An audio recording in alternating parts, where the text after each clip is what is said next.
les vautours rôdent autour de Dakar. Ousmane Sonko a enfin été placé en détention provisoire pour des raisons politiques. Après des années d'acharnement judiciaire qui utilisaient des prétextes pour le persécuter et le salir, comme cela a été fait envers tant de dissidents, à commencer par Julian Assange, le pouvoir a montré sa véritable face, celle d'une tyrannie sale qui ne supporte pas l'opposition politique et qui vise par tout moyen à se perpétuer au sein d'instances dominantes qu'elle utilise pour piller et pour accaparer des ressources au détriment du reste des Sénégalais. C'est avec un sentiment de dégoût et de vilainie très fort que j'ai accueilli cette nouvelle et la démonstration, encore une fois, que l'appareil judiciaire sénégalais n'était pas en mesure de faire respecter l'état de droit face à la volonté toujours plus écrasante de ses dominants et de ses instances politiques.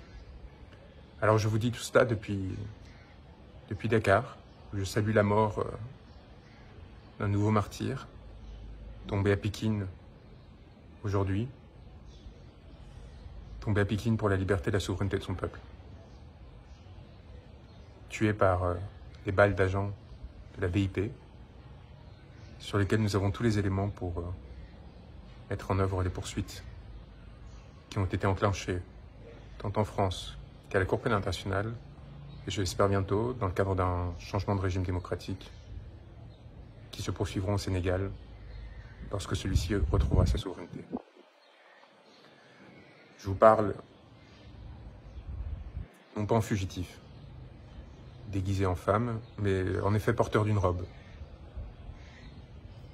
Une robe d'avocat. Une robe d'avocat qui m'a valu l'émission d'un mandat d'arrêt international de la part d'un gouvernement qui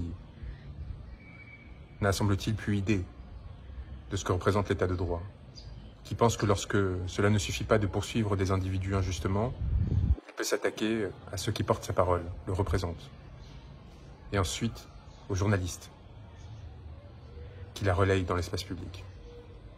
Je tiens à saluer le courage de beaucoup de journalistes sénégalais qui, contrairement à leurs collègues oligarchisés français, ont au moins cette passion de la diversité et de la différence, même si certains sont pris dans les raies de la propagande.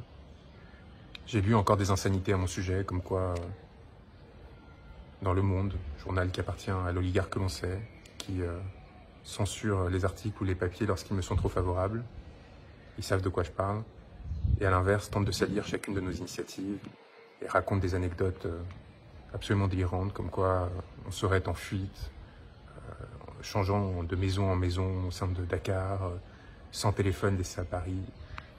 Désolé de vous décevoir, mais la réalité est à la fois beaucoup plus complexe et beaucoup plus enchanteuse que celle que vous tentez d'écrire pour détruire vos ennemis et non pas faire votre travail, contrairement à ce que vous espérez faire croire aux autres, mais servir des intérêts que l'on sait. Nous sommes ici sereins, travaillant, dur, pour nous assurer du respect des droits des personnes qui se sont engagées dans ce territoire pour leur liberté et leur souveraineté,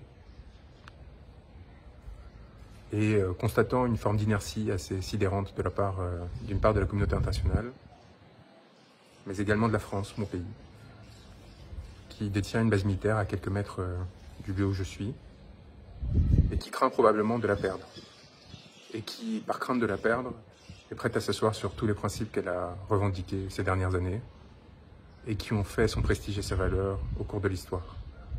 Cette France qui n'a eu aucun mot pour dénoncer l'arrestation d'Ousmane Sonko. Cette France qui a participé à sa persécution en soutenant le mandat d'arrêt émis à mon encontre. Cette France qui, encore aujourd'hui, se tait sur les 60 morts, qui depuis mars 2021, les milliers d'arrestations et de blessures ont atteint au peuple sénégalais alors qu'il manifestait pour défendre ses droits, et en particulier son droit d'être représenté librement dans le cadre d'élections démocratiques.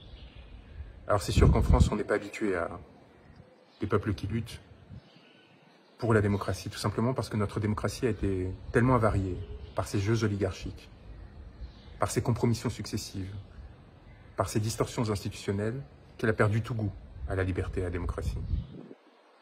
Et alors, quand elles voient un peuple se lever, son élite, ses petits gouvernants, voient des échos de luttes passées, qui ont pourtant fondé notre régime, et qui ont trouvé de glorieux épisodes depuis, y compris au sein des Gilets jaunes, et bien avec l'inquiétude des dominants qui craignent pour leur position et la défense de leurs intérêts.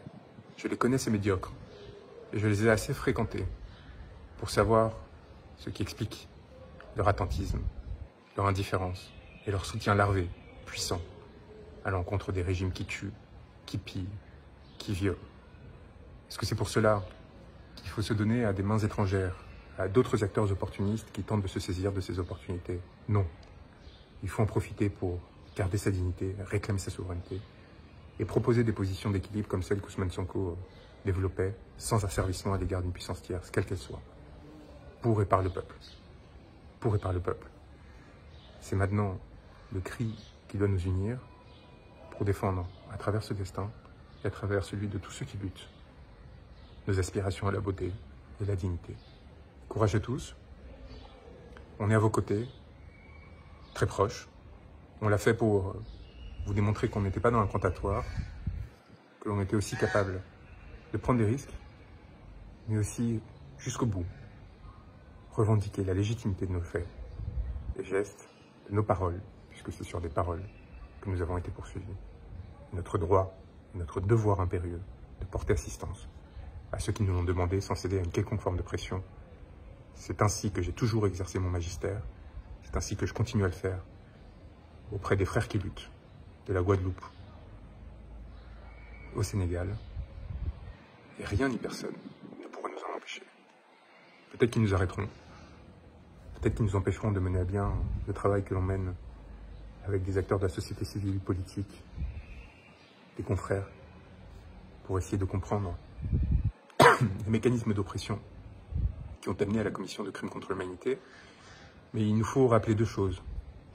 D'une part, leurs crimes sont imprescriptibles. D'autre part, le travail que nous avons fait, cette communication auprès internationale, cette plainte auprès des institutions françaises et qui seront, je l'espère, relayées par les institutions sénégalaises dès que ce pays aura repris sa souveraineté, ce travail est fait. Leurs responsabilités sont établies. Et les mots que nous avons enfantés ne pourront pas être effacés. Courage à tous et tenez bon pour notre souveraineté et notre dignité.